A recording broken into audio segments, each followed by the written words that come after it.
नमस्कार दोस्तों। 1 फरवरी 2024 को केंद्रीय वित्त मंत्री श्रीमती निर्मला सीतारमण द्वारा अंतरिम बजट पेश किया जा रहा है। अंतरिम बजट पूर्णकालिक बजट से किस प्रकार अलग होता है और साथ ही अंतरिम बजट के साथ की जाने वाली लेखा अनुदान या वोट ऑन अकाउंट की मांग क्या होती है, चलिए जानते हैं इस वीडियो लेक्चर में।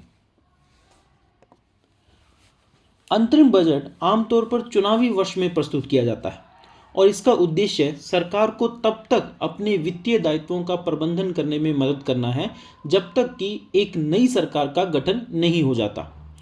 कुछ लोग इसे मिनी बजट भी कहते हैं। अंतरिम बजट सरकार द्वारा तब पेश किया जाता है जब उसके पास पूर्ण बजट पेश करने का समय नहीं होता है। ज़्यादातर यह आम चुनावों के समय होता है जब पूर्ण बजट पेश नहीं किया जा सकता। अभी जैसे हम फिलहाल की बात करें तो अप्रैल मई में 18वीं लोकसभा के लिए चुनाव होने जा रहे हैं। ऐसी स्थिति में सरकार के पास में पूर्ण बजट पेश करने का पर्याप्त समय नहीं है, इसीलिए सरकार अंतरिम बजट पेश कर रही है।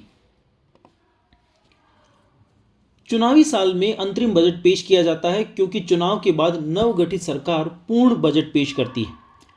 अंतरिम बजट एक तरह का अस्थायी व्यवस्था है जिसमें नई सरकार के कार्यभार संभालने तक के लिए संसद से जरूरी खर्चे के लिए मंजूरी लेनी होती। तो आप समझ सकते हैं कि अंतरिम बजट एक प्रकार की टेम्पररी अरेंजमेंट है, अस्थायी व्यवस्था है। यानी जब तक कि नई सरकार जो है वो कार्य संभालना शुरू नहीं कर देगी तब तक ये बजट कार्य करेगा। उसके बाद नई सरकार चाहे तो अपना कोई नया बजट बना ले या इसी बजट के अनुसार अपनी सरकार का कार्यकाम या कार्यकाज जो है चलाती रहे।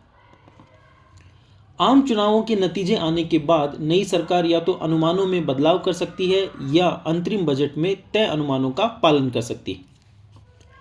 तो अंतरिम बजट जो है वो इस प्रकार से एक अस्थायी व्यवस्था है। आमतौर पर यह देखा गया है कि विभिन्न सरकारों द्वारा इस तथ्य को ध्यान में रखते हुए कि सरकार केवल कुछ महीनों के लिए ही सत्ता में रहेगी, कोई बड़ा नीतिगत परिवर्तन या कर परिवर्तन पेश नहीं किया जाता। यानी सामान्यतः सरकार जो है वो किसी बड़े निर्णय या कर परिवर्तन जैसी प्रक्रियाओं से बचती है अंतरिम बजट में। आजाद भारत का पहला अंतरिम बजट तत्कालीन वित्त मंत्री R.K. षणमुखम चेट्टी ने 26 नवंबर 1947 को पेश किया था।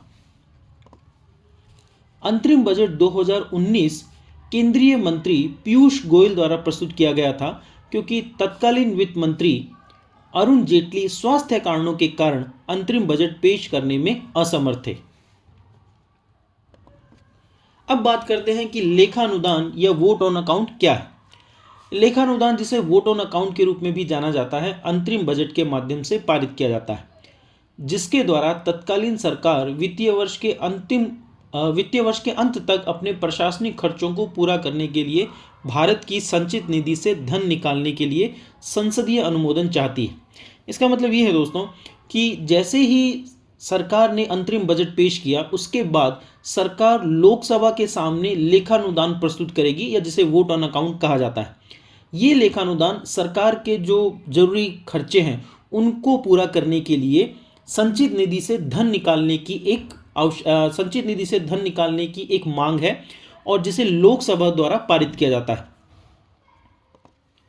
वोट ऑन अकाउंट संविधान के अनुच्छेद 116 के तहत सरकार को अग्रिम आवंटन को दर्शाता है। यानी संविधान के अनुच्छेद 116 में भी लेखानुदान या वोट ऑन अकाउंट का वर्णन मिलता है, जो विशेष रूप से सरकार के अल्पकालिक व्यय आवश्यकताओं को परिभाषित करता है।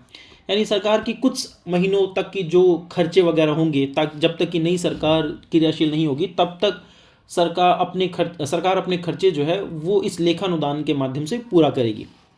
वोट ऑन अकाउंट जब नया वित्त वर्ष शुरू होगा तो सरकार को समेकित निधि या संचित निधि से कोई भी पैसा खर्च करने की अनुमति देता है। तो नई सरकार के आने तक सरकार जो है वो अगले वित्त वर्ष में लेखानुदान के माध्यम से संचित निधि से धन खर्च कर सकती है।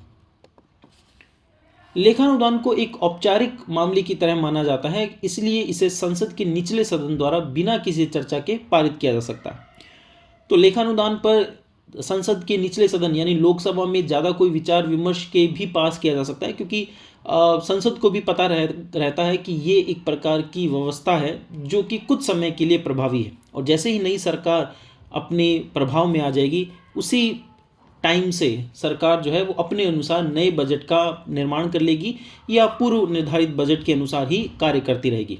तो इस प्रकार हमने देखा कि अंतरिम बजट और पूर्णकालिक बजट में क्या अंतर है और साथ ही लेखानुदान की मांग क्या होती है।